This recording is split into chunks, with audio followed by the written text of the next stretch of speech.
নওজওয়ানেরা, আবু বকরের কানে সংবাদ চলে আসলো আমার রাসূলুল্লাহ দুনিয়ার জমিনে আর বেঁচে নাই, আমার নবী ইন্তেকাল করেছে, আমার নবী ইন্তেকাল করেছে। আল্লাহ নবীর প্রাণ প্রিয় সাহাবা হযরত আবু বকর সিদ্দিক আর শ্বশুর বাড়ি গেলেন না, আবু বকর দাঁড়িয়ে গেল। আবু বকর, আল্লাহ নবী সাহাবা আবু বকর চোখ দিয়ে টপ টপ টপ টপ করে পানি পড়তে লাগলো। আল্লাহ নবী সাহাবা আবু বকর কাঁদতে কাঁদতে কাঁদতে কাঁদতে আল্লাহ নবীর দরবারে হাজির হয়ে গেল। আমার নবী পাকের লাশ মোবারকটা আম্মা জান হযরত আয়েশা সিদ্দিকার ঘরেতে রাখা আছে, একটা রেশমি চাদরখানা দিয়ে। ও মুরব্বিয়ানেরা, আল্লাহ নবী সাহাবা আবু বকর গুটি গুটি গুটি গুটি পায় গিয়ে আল্লাহ রাসূলের, আল্লাহ নবীর নূরের বদনে রেশমি চাদরটা ঢাকা আছে, ওই চাদরখানা আবু বকর গুটি গুটি গুটি গুটি পায়। আস্তে আস্তে করে আমার রাসূলের মুখমণ্ডলের কাপড়টা সরিয়ে দিলেন। কাপড়খানা সরিয়ে দেবার পরে আবু বকর দেখছে আমার রাসূলুল্লাহ চাঁদ মুখটা, নূরের মুখটা জলজল মতো, আমার রাসূলুল্লাহ যেন হাসতেছে। চিল্লে বলবেন না, নারে দেখবে। আবু বকর আল্লাহ রাসূলের চাঁদ মুখখানা দেখে নিজেকে আর রাখতে পারলেন না, ধরে রাখতে পারলেন না। আল্লাহ নবী সাহাবা আবু বকর, ওরে ছেলেরা বাচ্চারা, এ মুরব্বিয়ানেরা নওজওয়ানেরা, আল্লাহ নবী সাহাবা আবু বকর আমার রাসূলের মুখের দিকে তাকিয়ে আবু বকর নিজেকে সামনে রাখতে পেরে আবু বকর নবীর প্রেমে পাগল হয়ে গেল। আবু বকর ওই সময় আমার রাসূলুল্লাহর নূরের বদনে আবু বকর একটা চুম্মা দিয়েছিল। পৃথিবীর একজন মানুষ, একজন, আল্লাহ নবীর ইন্তেকাল করার পরে একজন মানুষ,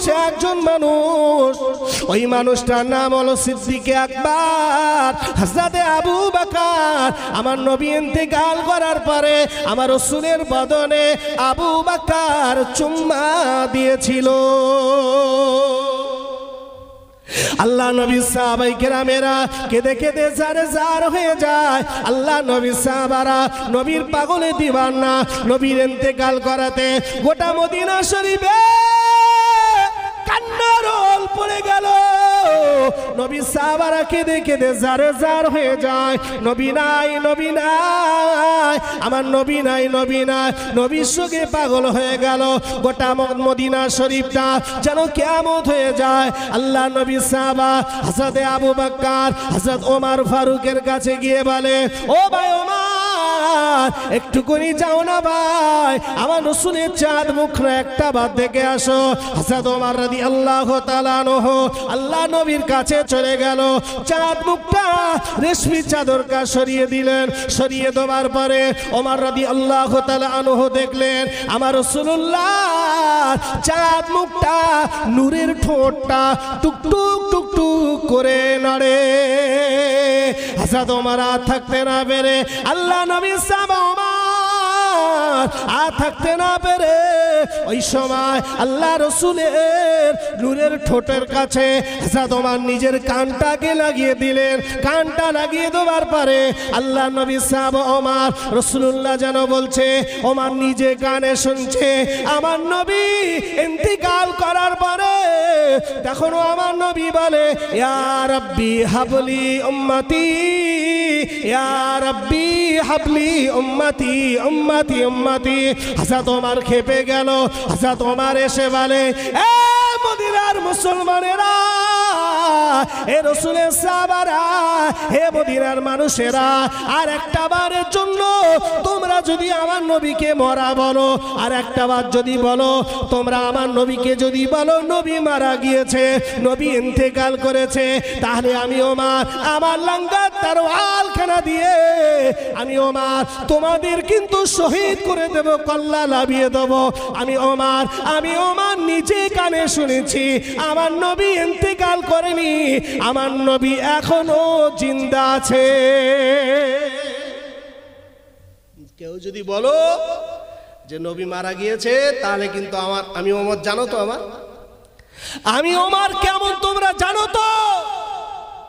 হযরত আবু বকর বললেন পাগল খেপে গেছে, পাগল খেপে গিয়েছে। আরে ভাই, হযরত আবু বকর রাদিয়াল্লাহু তাআলা আনহু আল্লাহর কোরআনের আয়াত শুনিয়ে ওমা মুহাম্মাদুন ইল্লা রাসূল কদ খালাত মিন ক্বাবলিহির রাসূল জি আফা ইম্মা তাও কুতিলান কলাবতুম আলা আকাবিকুম। এই আয়াতটা শোনার পরে হযরত ওমর শান্ত হয়েছিল। আমার বলার উদ্দেশ্য ওটা নাই। তো আল্লাহ রাসূল ইন্তেকাল করলেন, আবু বকরের আর রাসূলকে একটু আবু বকরের ইচ্ছা ছিল যে আমার নবী যখন ইন্তেকাল করবে রাসূলের মাথার গোড়ায় বসে আমি আবু বকর একটু জিজ্ঞাসা করব, ইয়া রাসূলুল্লাহ যদি আপনার ইন্তেকাল করার পরে আমি আবু বকর আমিও তো বিদায় নেব, তো হুজুর আমার লাশ মোবারকটা কোন জায়গায় দাফন হবে? হুজুর জান্নাতুল বাকিতে না আপনার পাশে হবে? আল্লাহর নবী গো একটু যদি বলতেন। কিন্তু আবু বকরের সে সুযোগ হয়নি, আবু বকরের সে সুযোগ সে নসিব হয়নি। কারণ রাসূল ইন্তেকাল করাতে আবু বকর বাড়িতে ছিল না, আবু বকর রাস্তায় ছিল। তো রাসূলুল্লাহ আবু বকর চিন্তায় পড়ে গেল।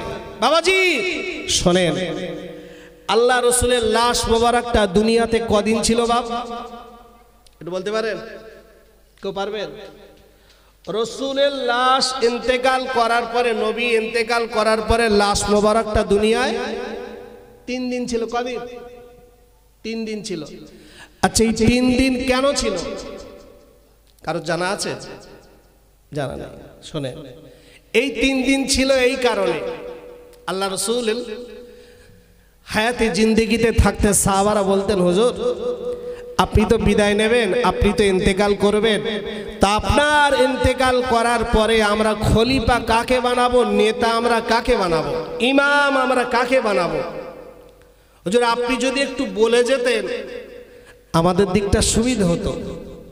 আল্লাহ রাসূল বলেছিল ও সাহাবারা আমি নবী বলবো না, তবে আমি নবী এই কথাটা তোমাকে বলছি, শোনো তোমাদেরকে জানিয়ে দেই, আমি নবী আমার ইন্তেকাল করার পরে আমার লাশ মোবারকটা দুনিয়ার জমিনে 3 দিন রেখে দেবা। আর এই 3 দিন রাখার মধ্যে, এই 3 দিনের ভিতরে তোমরা একটা ভোট করে নেবে। ভোট? জি ভাঙড়ের ভোট, জি ঠ্যাং কষাকষি ভোট, জি গুলিগল্লা বোমবারুদি ভোট। আর রাসূলের সাহাবাদের ভোট দেখেন। শোনেন, আমি রাজনীতি করতে আসিনি বাপ, আলোচনা প্রসঙ্গে। তো রাসূলুল্লাহ বললেন সাহাবারা শোনো,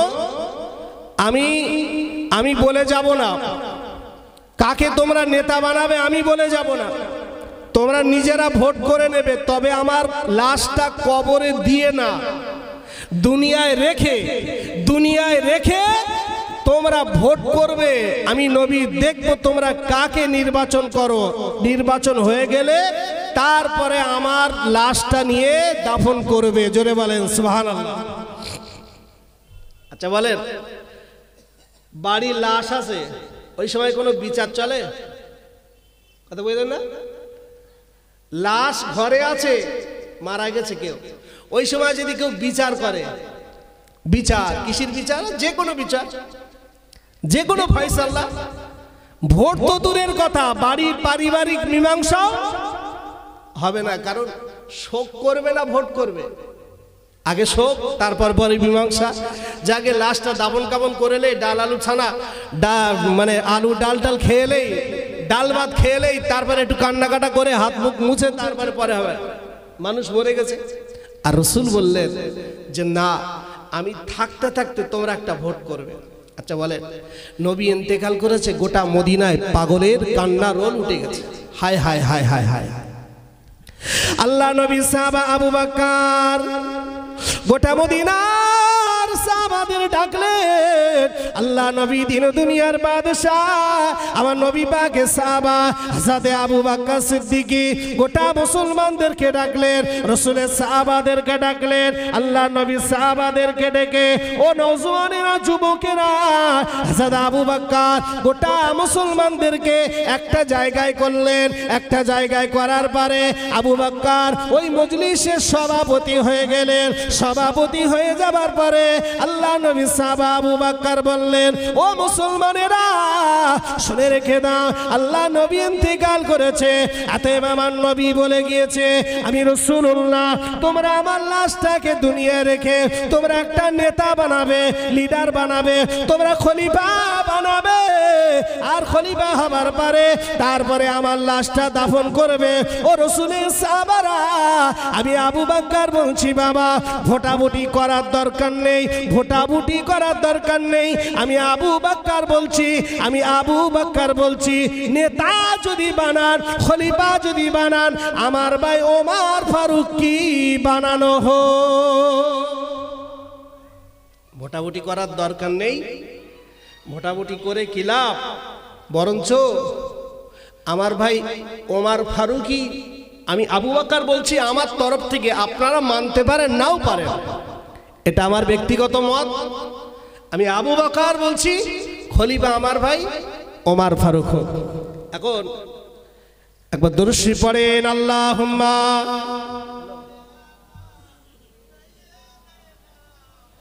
ওয়ালা আলে সাইয়্যিদিনা। গোলাপ নীলাম, চাঁদি নীলাম, নীলাম রজনীগন্ধা, আর মনের সুখে মালা গেথেছি সকাল হতে সন্ধ্যা। একবার দেখা দাও যদি ও গো কামলিওয়ালা, আর হাসি মুখে পরাবো তোমার হাজার ফুলের মালা। ইয়া রাসূলুল্লাহ, ইয়া হাবিবাল্লাহ, সবাই বলো ইয়া রাসূলুল্লাহ। লাল ফুলকে পছন্দ করি, তুমি রংটি কোথায় পেলে? নূর নবীজির খুন মুবারক লাল ছিল বলে। জোরে বলেন না সুবহানাল্লাহ। এই ছেলেরা চিল্লে হবে না, নারে তাকবীর। লাল ফুলকে পছন্দ করি, তুমি রংটি কোথায় পেলে? নূর নবীজির খুন মুবারক লাল ছিল বলে। তাই লাল ফুলকে তুলে তুলে গেথে রেখেছি মালা,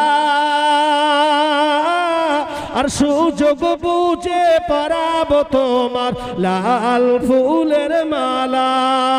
আর হাসি মুখে পরাবো তোমার সেই ফুলেরই মালা। বলো না ইয়া রাসূলুল্লাহ, ইয়া হাবিবাল্লাহ, সবাই বলো ইয়া রাসূলুল্লাহ। সাদা ফুলকে পছন্দ করি, তুমি রংটি কোথায় পেলে? নূর নবীজির দাঁত মোবারক সাদা ছিল বলে। তাই সাদা ফুলকে তুলে তুলে গেথে রেখেছি মালা, আর সুযোগ বুঝে পরাবো তোমার সাদা ফুলের মালা। ইয়া রাসূলুল্লাহ, ইয়া হাবিবাল্লাহ, সবাই বলো ইয়া রাসূলুল্লাহ। আল্লাহুম্মা সাল্লি আলা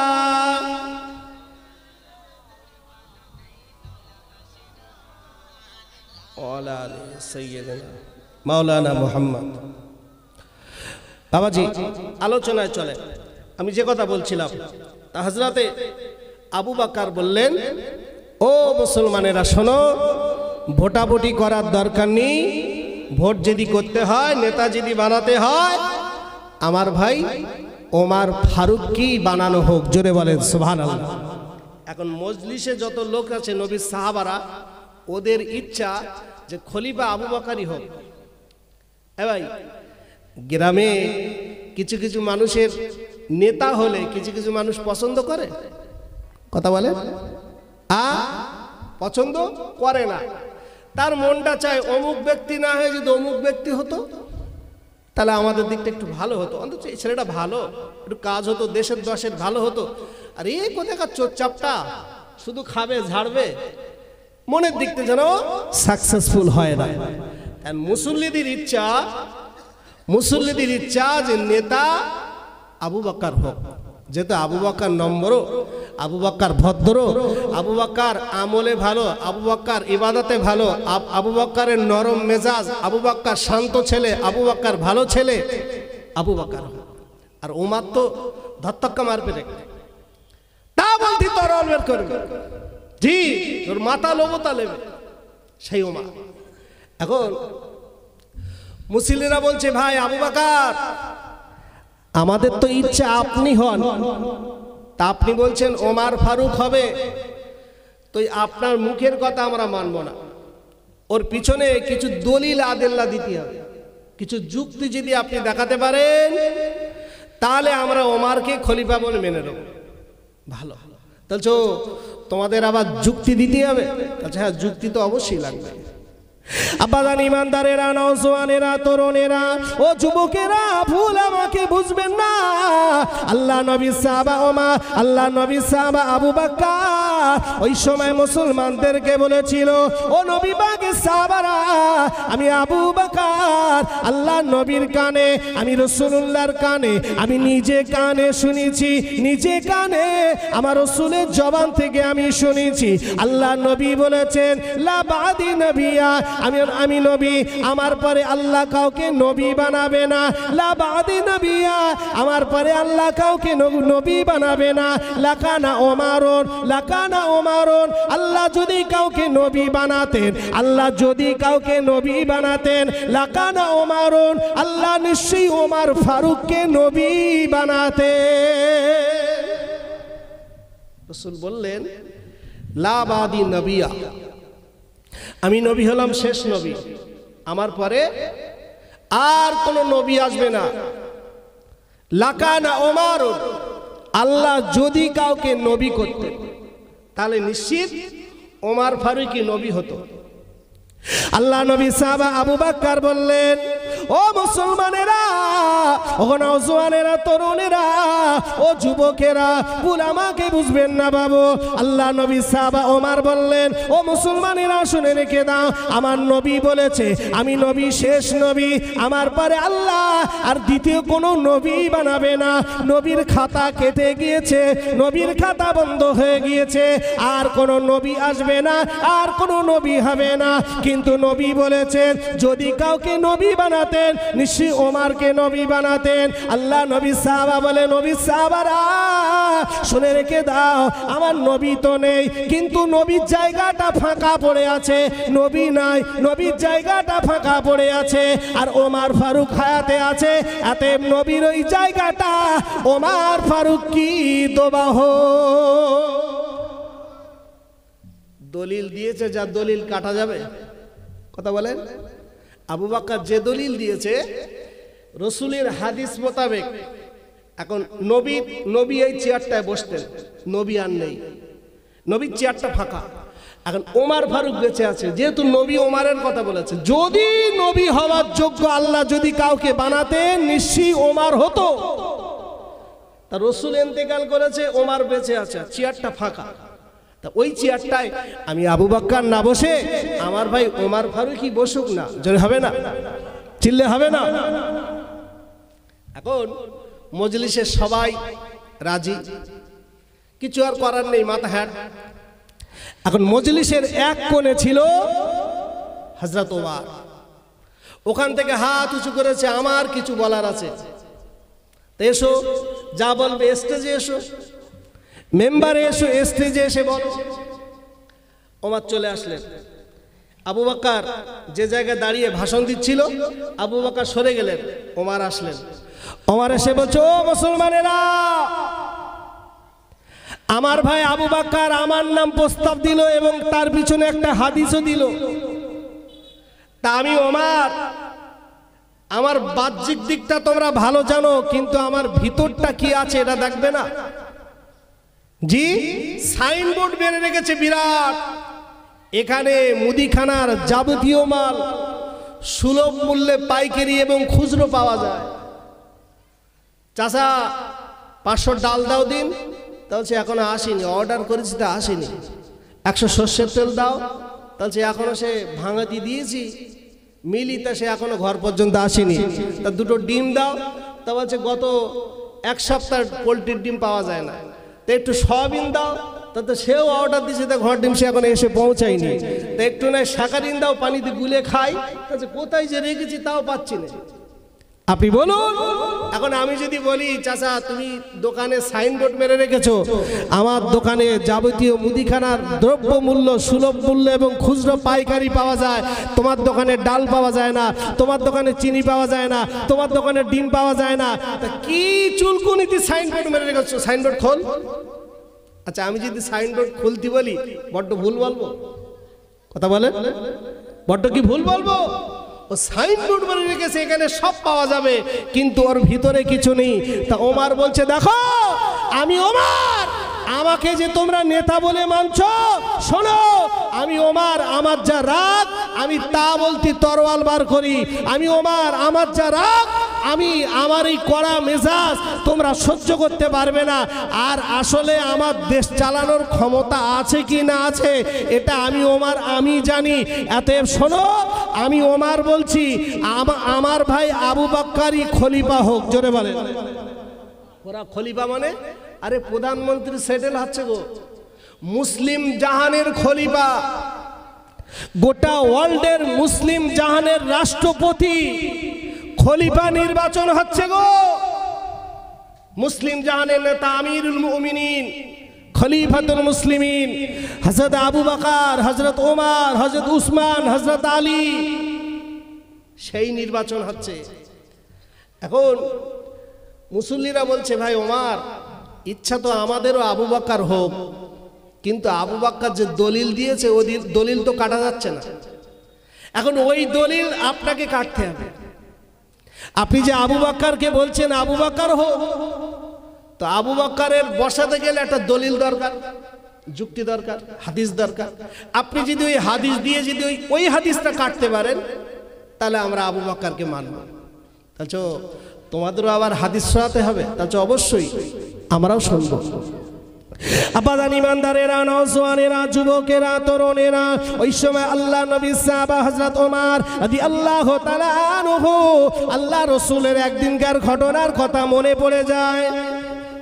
ও নওজওয়ানেরা, আল্লাহ নবী সাহাবা ওমর বললেন, মদিনা নববীতে 1 তারিখে আসরের আজান দিয়েছে হযরত বেলাল, মদিনা নববীতে আজান দিয়েছে। রাসূলের সাহাবারা দলে দলে দলে দলে মদিনার মসজিদে নামাজ পড়ার জন্য হাজির হয়ে যায়। ও নওজওয়ানেরা, দেখতে দেখতে গোটা মদিনার মসজিদটা ভরে গিয়েছে। নবীর সাহাবারা সুন্নত নামাজ পড়ে অপেক্ষা করে, আমার নবী আসবে, নবীর পিছনে দাঁড়িয়ে ইক্তেদা করবে, আমার নবী আসবে, নবীর পিছনে সাহাবায়ে কেরামেরা নামাজ পড়বে।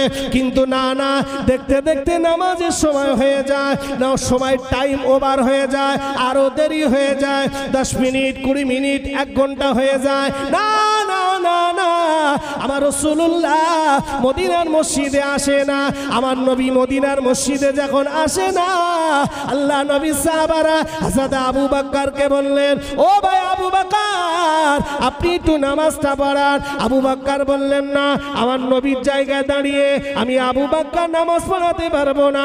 ওমরকে বলা হলো, ভাই ওমর, আপনি ইমামতি করুন। ওমর বলে, না, আমার নবীর জায়গায় দাঁড়িয়ে আমি ওমর ইমামতি করতে পারবো না। ও নওজওয়ানেরা, মদিনার মসজিদে কোন সাহাবায়ে কেরামেরা আল্লাহর নবীর জায়গায় দাঁড়িয়ে ইমামতি করতে চায় না।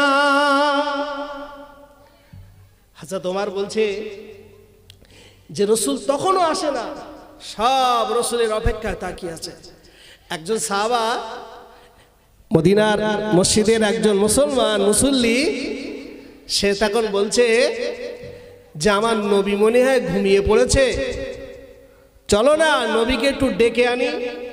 এই ভালো করে বুঝবে, রসুল নামাজ না পড়ে ঘুমিয়ে পড়েছে, নাউজুবিল্লাহ বলেন। ইস, রসুল আবার নামাজ না পড়ে ঘুমোয়, হা হা।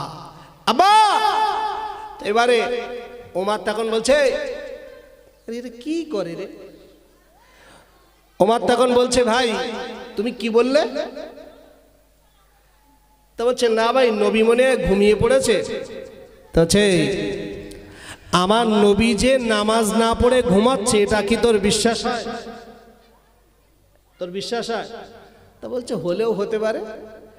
আল্লাহ নবী সাহাবা ওমর বলছে শোনো, যে নবী নামাজের জন্য জন্মভূমি ত্যাগ করেছে, যে নবী নামাজের জন্য নামাজে দাঁড়িয়ে নারী ভুঁড়ি চাপিয়ে দিয়েছে, যে নবী নামাজের জন্য এত অত্যাচার জুলুম করেছে, সেই নবী নামাজ না পড়ে ঘুমাচ্ছে, এটা তোর বিশ্বাস হয়?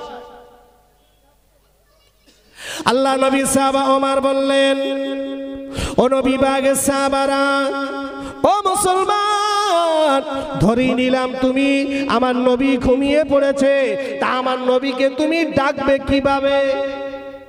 আমি ধরেই নিলাম নবী ঘুমিয়ে পড়েছে, তা নবীকে ডাকবে কি করে?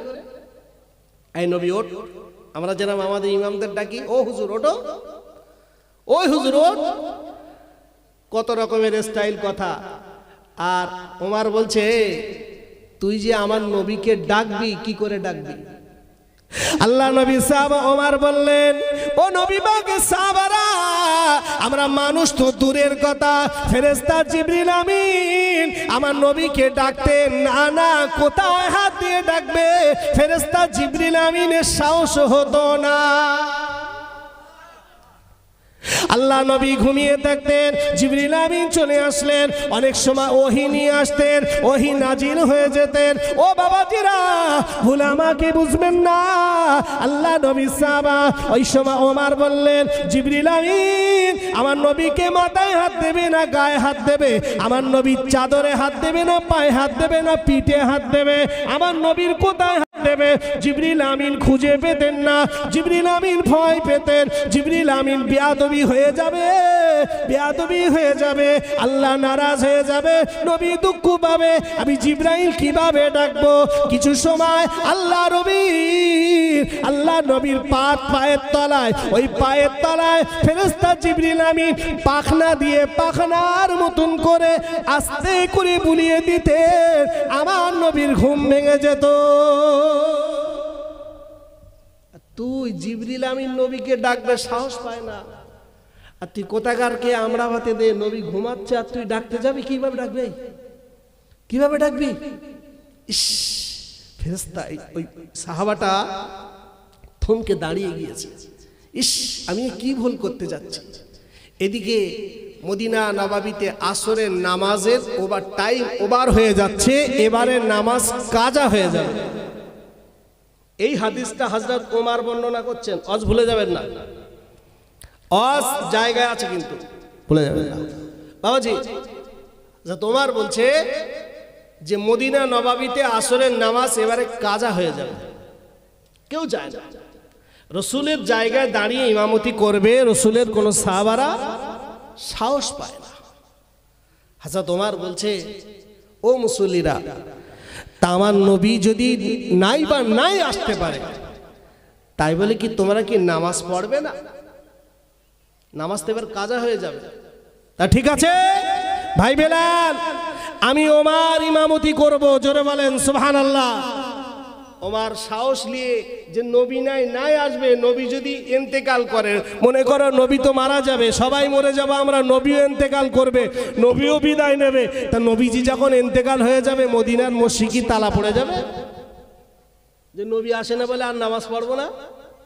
নামাজ তো আমাদের পড়তে হবে। তা ঠিক আছে, কেউ যদি ইমামতি না করে, আমি ওমর বলছি ভাই বেলাল আপনি আকামত শুরু করুন, জোরে বলেন সুবহানাল্লাহ। হযরত ওমর দাঁড়িয়ে গেল, নওজওয়ানেরা, তরুণেরা, যুবকেরা, মুরব্বিয়ানেরা, আল্লাহ নবীর প্রাণ প্রিয় সাহাবা হযরত ওমর রাদিয়াল্লাহু তাআলা আনহু ইমামতি জায়গায় দাঁড়িয়ে গেল। নাই আল্লাহ রাসূলের সাহাবা ওমর ইমামতি জায়গায় দাঁড়িয়ে গেল। হযরত বেলাল আকামত শুরু করে দিয়েছে। আল্লাহ নবী হযরত বেলালের আকামতের আওয়াজ আমার নবীর কানে পৌঁছে গিয়েছে। আল্লাহ নবী দিন দুনিয়ার বাদশা ওই সময় আম্মাজান আয়েশাকে বললেন, ও বিবি আয়েশা, একটা বার দেখো না আয়েশা কে ইমামতি করে। আম্মাজান আয়েশা সিদ্দিকা উকি মেরে তাকিয়ে দেখে হযরত ওমর ফারুক ইমামতি করে। ওই সময় আয়েশা বললেন, ইয়া রাসূলুল্লাহ, আপনার সাহাবা হযরত ওমর বিন খাত্তাব ইমামতি করে। ওই সময় নবী আমার দিন ও দুনিয়ার বাদশা আমার রাসূলুল্লাহ ওই আপনার কিনা যে ঘরটা ছিল, ওই ঘরটা থেকে যে জানলা করা ছিল ওই জানলাটা খুলে দিলেন, খিড়কিটা খুলে দিলেন, পর্দাখানা সরিয়ে দিলেন। পর্দাখানা সরিয়ে দেওয়ার পরে আল্লাহ নবী জানলা থেকে মুখটা বার করে হযরত ওমরকে বলেছিল, ও মা তুমি দাঁড়াও, ও মা তুমি দাঁড়াও, ও মা তুমি নামাজ পড়িও না, ও মা তুমি নামাজ পড়িও না, ওরে ও মা তুমি নামাজ পড়িও না, ও মা তুমি সরে যাও, ও মা তুমি সরিয়ে যাও।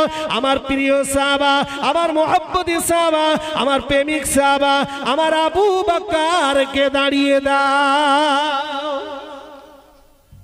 ওমর তুমি সরে যাও, ওমর তুমি পিছিয়ে যাও, ওটা তোমার জায়গা না। আমার প্রিয় সাহাবা, মুহাব্বতি সাহাবা, আমার আবু বকরকে দাঁড়িয়ে দাও, দাঁড় করিয়ে দাও। জোরে বলেন সুবহানাল্লাহ। আবু বকর দাঁড়িয়ে গেল।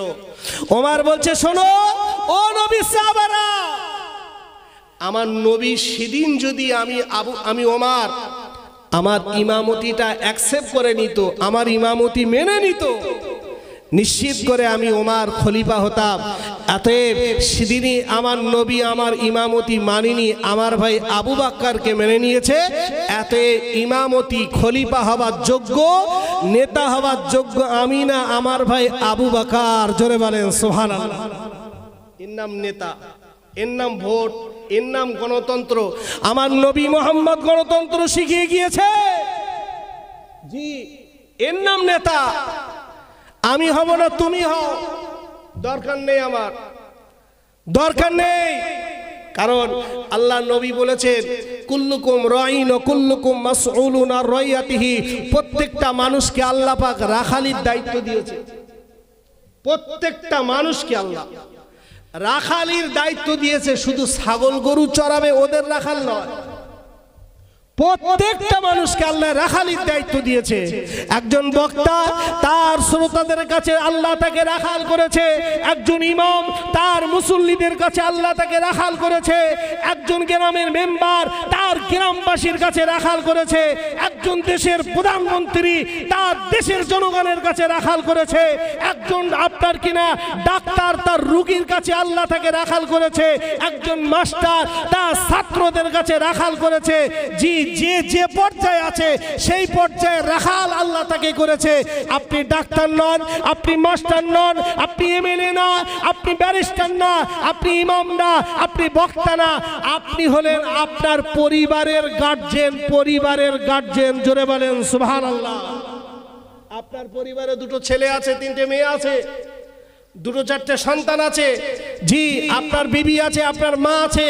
আপনার পরিবারটা শান্তিভাবে, ভালোভাবে, ধর্মীয়ভাবে, স্বচ্ছতাভাবে চলতে পারবে, এ দায়িত্বটাও তুমি বাপ তোমার জন্য আল্লাহ দিয়েছে। তুমি রাখাল, তুমি রাখাল। তোমার জানতেন, ওমর জানতেন। আলোচনা রাখবো ইনশাল্লাহ সময় যদি হয়। এবার শোনেন, আবু বকর খলিফা হলেন, আবু বকর খলিফা হলেন। তো আবু বকর সিদ্দিকী খলিফা হলেন। খলিফা হওয়ার পরে আবু বকর 2 বছর 6 মাস, রাসূল দাফন হয়ে গেল, রাসূলের দাফন হয়ে গেল। আলোচনা বুঝবেন, রাসূলের দাফন হয়ে গেল। দাফন হয়ে যাওয়ার পরে আবু বকর খলিফা হলো 2 বছর 6 মাস। কতদিন? 2 বছর 6 মাস উনি দেশ চালালেন। 2 বছর 6 মাসের পরে আবু বকর এবার বিদায় নেবে। বুঝবেন। আমি রসুলের পাশে আবু বকরের দাফন কিভাবে হয়েছিল এটা বলবো। আবু বকর এবার বিদায় নেবেন। আপাদান ইমানদারেরা, নওজওয়ানেরা, তরুণেরা, যুবকেরা, উলামাকে বুঝবেন না বাবু। আল্লাহ নবী দিন ও দুনিয়ার বাদশাহ হযরত আবু বকর সিদ্দিক, আমার রাসূলের সাহাবা আবু বকর, আল্লাহ নবী সাহাবা আবু বকর 2 বছর 6 মাস আবু বকর খেলাফতি চালালো, দেশ চালালো বাবা। ও নওজওয়ানেরা, আল্লাহ নবী সাহাবা আবু বকর হুজুর আবার এবারে বিদায় নেবে, হুজুর আবার এবার ইন্তেকাল করবে।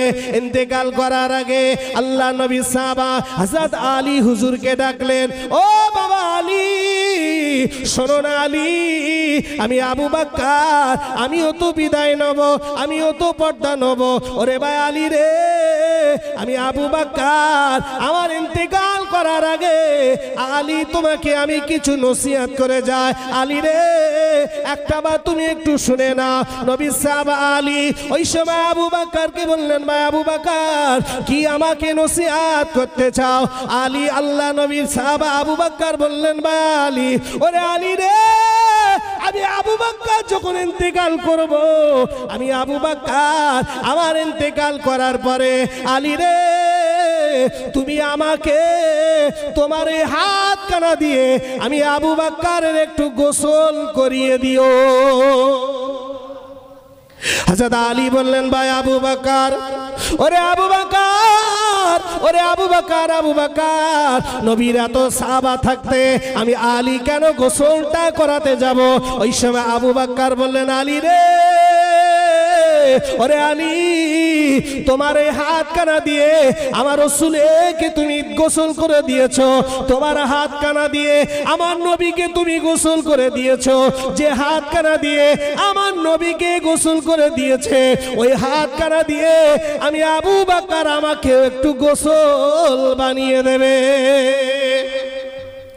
আল্লাহ নবী সাহাবা আবু বকর বললেন, ওরে আলী রে, শোনো আলী, তুমি শোনো, আমি আবু বকর গোসল করানোর পরে আমাকে তুমি কাফনের কাফনটা পরিয়ে দিও। আলী বললেন, ভাই আবু বকর, নবীরা তো সাহাবারা থাকতে আমি আলী কেন কাফনের কাফন পরাবো? ওই সময় আবু বকর বললেন, ওরে আলী শোনো, তুমি না আমার নবীকে কাফনের কাপড় পরিয়েছিলে, ওরে আলী, তুমিও তো তোমার এই হাত কানা দিয়ে আমার নবীকে কাফনের কাপড় পরিয়েছো, ওই হাত কানা দিয়ে আমি আবু বকরকে একটু কাফনের কাপড় পরাবে। আর একবার জোরে বলে, আলী, আমি তোমাকে ওসিয়াত গুলো করছি। আবু বকর বললেন, আলী, আমার আর একটা ওসিয়াত, আর একটা ওসিয়াত। আল্লাহ নবী সাহাবা আবু বকর বললেন, ওরে আলী রে, ও বাবা আলী, শুনে রেখে দাও, আমি আবু বকর আমার গোসল করাবে, আমি আবু বকর আমার কাফনের কাপড় পরাবে, আমি আবু বকর আমার জানাজা হয়ে যাবে। আমার জানাজা হয়ে যাওয়ার পরে ওরে আলী, আমার কবর খুঁড়বে না, আমার কবরটা তুমি খুঁড়বে না। আবু বকর বললেন, আমার কবর খুঁড়বে না, আমার জানাজা হওয়ার পরে আমার লাশটাকে নিয়ে আল্লাহ নবীর মাজার মুকাদ্দাসের পাশে রেখে দেবে। আমার নবীর মাজার মুকাদ্দাসের পাশে রেখে আমার নবীকে সালাম দেবে, আসসালাতু আসসালামু আলাইকা ইয়া রাসূলুল্লাহ, ইয়া হাবিবাল্লাহ। হুজুর আবু বকর ইন্তেকাল করেছে, হুজুর এই আবু বকরের লাশটা কোন জায়গায় দাফন করা হবে ইয়া রাসূলুল্লাহ, হাবিবাল্লাহ, হুজুর আপনি যদি একটু বলতেন। আল্লাহ নবী সাহাবা আবু বকর বললেন, ওরে আলী, আমার নবী যেখানে বলবে আমি আবু বকরের লাশটা ওই জায়গাটায় দাফন করে দেবে। আবু বকর ইন্তেকাল করলেন, আবু বকর বিদায় নিলেন। ওসিয়াত মতো আলী গোসল করালেন, কাফনের কাপড় পরালেন, কাফনের কাপড় পরিয়ে জানাজা নামাজ টামাজ কমপ্লিট করে লাশ মোবারকটা নিয়ে আল্লাহ রসুলের মাজার মুকাদ্দাসের পাশে রাখা হলো। নবীর মাজার মুকাদ্দাসের পাশে রেখে সমস্ত সাহাবারা রসুলুল্লাহর কবরটা বেষ্টন করে দাঁড়িয়ে আছে। তার মাঝখান থেকে হযরত আলী আল্লাহ নবীকে সালাম দিচ্ছে, আসসালাতু আসসালামু আলাইকা ইয়া রাসূলুল্লাহ, আসসালাতু ওয়াসসালামু আলাইকা ইয়া হাবিবাল্লাহ। হুজুর আবু বকর ইন্তেকাল করেছে। হুজুর এই সেই আবু বকর, যে আবু বকর আপনার শৈশবকালের বন্ধু, যে আবু বকর আপনার জিহাদের বন্ধু, যে আবু বকর আপনার মরণের বন্ধু, যে আবু বকর আপনার যৌবনের বন্ধু, যে আবু বকর আপনার বৃদ্ধকালের বন্ধু, যে আবু বকর আপনার শিশুকালের বন্ধু, যে আবু বকর আপনার মক্কার বন্ধু, যে আবু বকর আপনার মদিনার বন্ধু, যে আবু বকর আপনার হিজরতের বন্ধু। ইয়া রাসূলুল্লাহ, ইয়া হাবিবাল্লাহ, যে আবু বকর সম্পর্কে আপনি বলেছেন লাউ উজিদা ঈমানু আবু বকর লাযাদা ঈমানা। গোটা পৃথিবীর মানুষের আমলটা যদি দাড়িপাল্লার একদিকে রাখা হয়, আর আমার আবু বকরের এক রাতের আমলটা যদি দাড়িপাল্লার অপর দিকে রাখা হয়, আমার আবু বকরের আমলের দিকটা ঝুঁকে যায়। আল্লাহ নবী সাহাবা আলী বললেন, ও ভাই, ও আল্লাহ নবী, ইয়া রাসূলুল্লাহ, হাবিবাল্লাহ, হুজুর এই সে আবু বকর, যে আবু বকর সম্পর্কে আল্লাহ নবী বলেছেন, ও আমার সাহাবারা, আমার আবু বকরের ঋণ আমি নবী আদায় করতে পারিনি।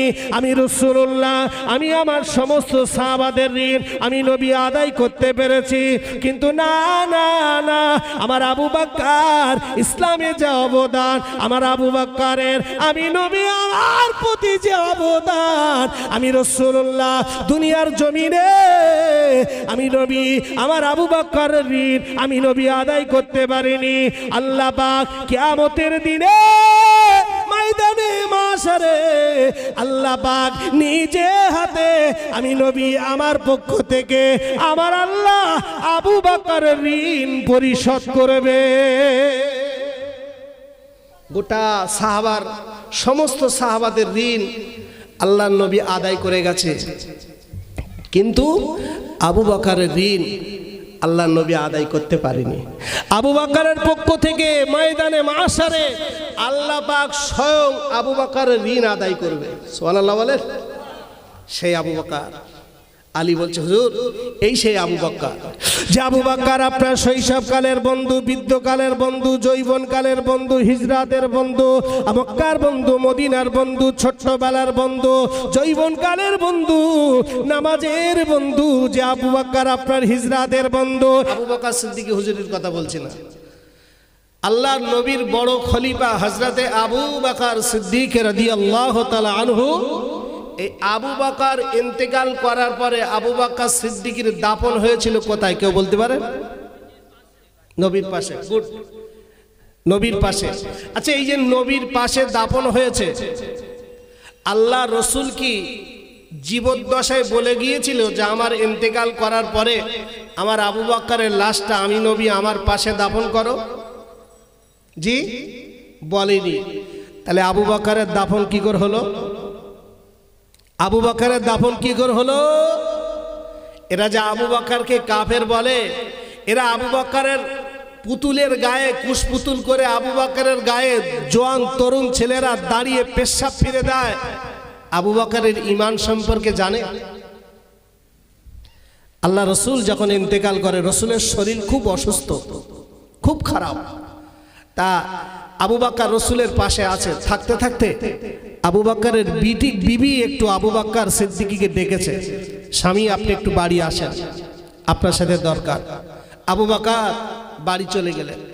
বাড়িতে গিয়েছে, বিবি বলছে স্বামী এই মুহূর্তে এক্ষুনি আমার বাপের বাড়ি যেতে হবে আপনাকে। তা আবু বকর গুটি গুটি পায় রাসূলুল্লাহর দরবারে গিয়েছে। আল্লাহ নবীকে বললেন আসসালাতু আসসালামু আলাইকা ইয়া রাসূলুল্লাহ, হুজুর আমি আবু বকর, আমি একটু শ্বশুর বাড়ি যাব। আল্লাহ নবী বললেন ও আমার সাহাবা আবু বকর, তুমি শ্বশুর বাড়ি যাবে, আবার আমি নবী আমার কাছে পারমিশন চাও কেন? ওই সময় আবু বকর বললেন ইয়া রাসূলুল্লাহ, হুজুর আমি আবু বকর, হুজুর আপনার শরীরটা বড় অসুস্থ, আমি আবু বকর, আমার যেতে মনটা চাই না ইয়া রাসূলুল্লাহ হাবিবাল্লাহ, কিন্তু হুজুর আমার একটা বিশেষ দরকার আছে, এই জন্য আমি আবু বকর আমি একটু শ্বশুর বাড়ি যেতে চাই। আল্লাহ নবী বলে, ও মুসাব আবু বকর, যাও না বাবা, যাও, জলদি করে যাও, আবার তো খুব তাড়াতাড়ি চলে আসবে বাবা। লা যায় না আমার জান মদিনা, আমার প্রাণ মদিনা, আমার জান মদিনা, আমার প্রাণ মদিনা, ভুলে যেতে চাইলেও ভোলা যায় না। জোরে বলেন না সুবহানাল্লাহ, মোহাব্বতে হবে না সুবহানাল্লাহ। মদিনার স্মৃতিগুলি ভাবি বারে বার, কবে যাব ওই মদিনার রওজা তোমার, আমার জান মদিনা, আমার প্রাণ মদিনা, আমার জান মদিনা, আমার প্রাণ মদিনা, ভুলে যেতে চাইলেও ভোলা যায় না, ভুলে যেতে চাইলেও ভোলা যায় না। আল্লাহুম্মা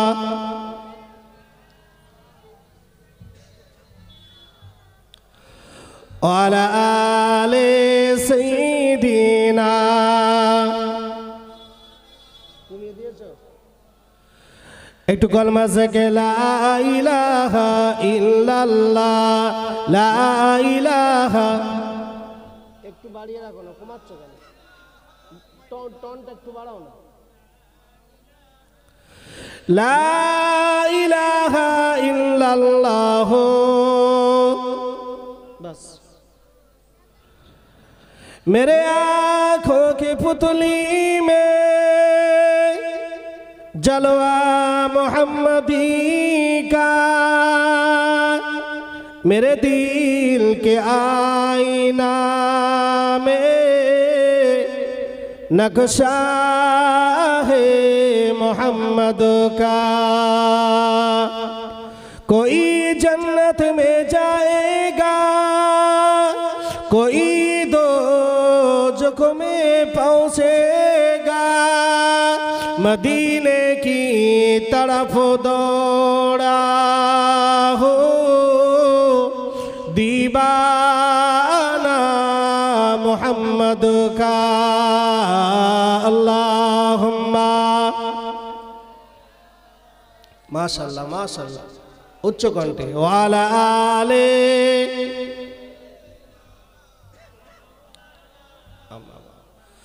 وقال الله تعالى في كلام المجيد الفرقان الحميد قد جاءكم من الله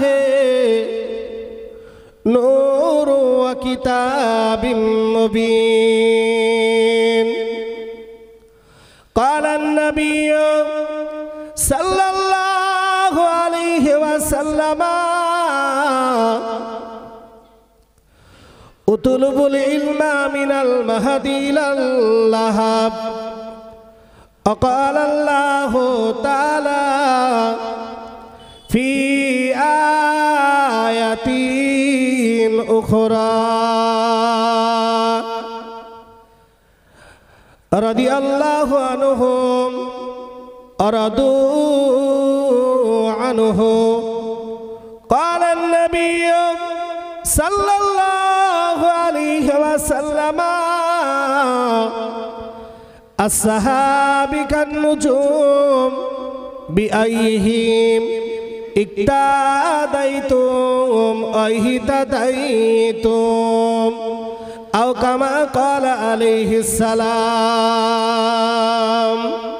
উপস্থিত সম্মানিত আজকে জলসা নির্ধারিত নির্বাচিত সভাপতি মহাশয়, দিগার ওলামা হযরত, বিশেষত ফুরফুরা দরবার শরীফ থেকে আগত আওলাদে মুজাদ্দিদুজ্জামান পীর সাহেব কেবলাগণ, সম্মুখে উপবিষ্ট দিনদার নেককার জ্ঞানী মুত্তাকি আব্বাজান ভাইজানেরা, পর্দানিশিনা ধার্মিক স্তমহী আমার আম্মাজান ও বোনেরা, সবাইকে জানাই আমার অন্তরস্থল থেকে সালাম, আন্তরিক মোবারকবাদ। আতা আলাল্লাহি উমরুহু আবারাকাল্লাহু ফি হায়াতি। ভাই, সর্বজ্ঞে মহান স্রষ্টা রব্বুল আলামিনের দরবারে লাখো কোটি শুকরিয়া আদায় করি যে আল্লাহ আমাদের মতন কিছু নাদান গুনাহগারকে এই ফিতনার যুগে, অশান্তির যুগে, হিংসার যুগে, মারামারির যুগে, কাটাকাটির যুগে, অস্থিরতার যুগে, অশান্তির যুগে আল্লাহ পাক আমাদেরকে একটা শান্তিময় জায়গায় বসিয়েছেন। এর জন্য মাবুদের দরবারে শুকরিয়া আদায় করি, বলি আলহামদুলিল্লাহ। আল্লাহ এমন একটা জায়গায় বসিয়েছেন, রাসূলুল্লাহ জবানের বাণী, রিয়াজুল জান্নাত অর্থাৎ জান্নাতি একটি বাগান। এই জান্নাতি বাগানে আবু জেহেল বসতে পারে না, ফেরাউন বসতে পারে না, নমরুদ বসতে পারে না। এই জান্নাতি বাগানে জান্নাতীরাই বসে। একবার জোরে বলেন সুবহানাল্লাহ। এখানে যারা বসবে তাদের তকদির ভালো, তাদের কপাল ভালো, তাদের নসিব ভালো। কারণ নবী বলেছেন, এ জায়গা যারা পেল আল্লাহ পাক তাদের কবিরা সগীরা গুনাহ মাফ করে দিল। সুবহানাল্লাহ হবে না? এই যে সুবহানাল্লাহ বলছেন, লাভ কি হচ্ছে? আল্লাহ রসুল বলেছেন, সুবহানাল্লাহি ওয়াল হামদুলিল্লাহি তামলাআনি আও তামলাউ মা বাইনাস সামাই ওয়াল আরদি।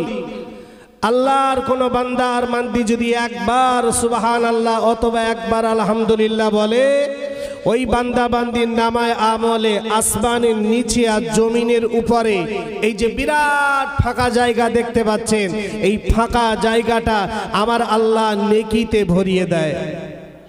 এখন চিৎকার হবে না? কিছু কিছু মুসলমানের এসব বিশ্বাস হবে না।